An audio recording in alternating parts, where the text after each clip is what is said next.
Daily. Taste. வருகிற 12ஆம் தேதி மத்திய அரசை கண்டித்து அனைத்து இடங்களும் ஆர்ப்பாட்டம் பண்ணப்படும்னு முதல்வர் அறிவித்திருக்காரு.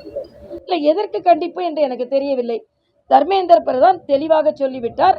நாங்கள் மும்மொழியில் ஹிந்தி திணிக்கலை, 3வது மொழி அவர்களுக்கு நாங்கள் சொல்லிக் கொடுப்பதற்கு இந்த கமிட்டிக்கு ரெக்கமெண்ட் பண்ணதை அதை தான் நாங்கள் சொல்கிறோம். தனியார் திருப்பி திருப்பி திருப்பி தமிழக முதலமைச்சர்கிட்ட நாங்கள் ஒரு கேள்வி கேட்கிறோம். வசதியாக அதுக்கு பதில் சொல்ல மறுக்கிறார்கள் திராவிட முன்னேற்ற கழகங்கள். தனியார் பள்ளிகளில் ஹிந்தி சொல்லிக் கொடுக்கப்படுகிறதா இல்லையா? தனியார் பணக்கார குழந்தைகளுக்கு 3வது மொழி கற்றுக்கொள்ளுகின்ற வாய்ப்பு கொடுக்கப்படுகிறதா இல்லையா? அப்போ வருங்காலத்தில் தனியார் பள்ளி குழந்தைகளும் அரசாங்க பள்ளி குழந்தைகளும் ஒரு வாய்ப்பை தேடி போகும்போது தனியார் பள்ளி குழந்தைகளுக்கு வாய்ப்பு கிடைக்குமா இல்லையா?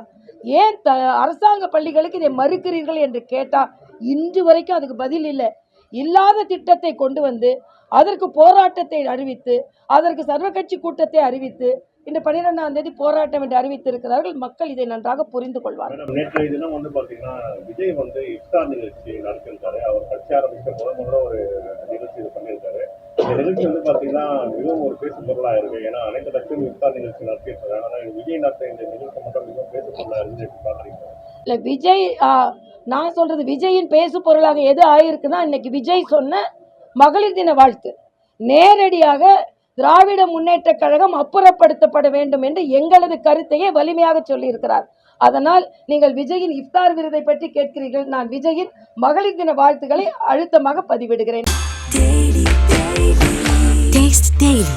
Taste.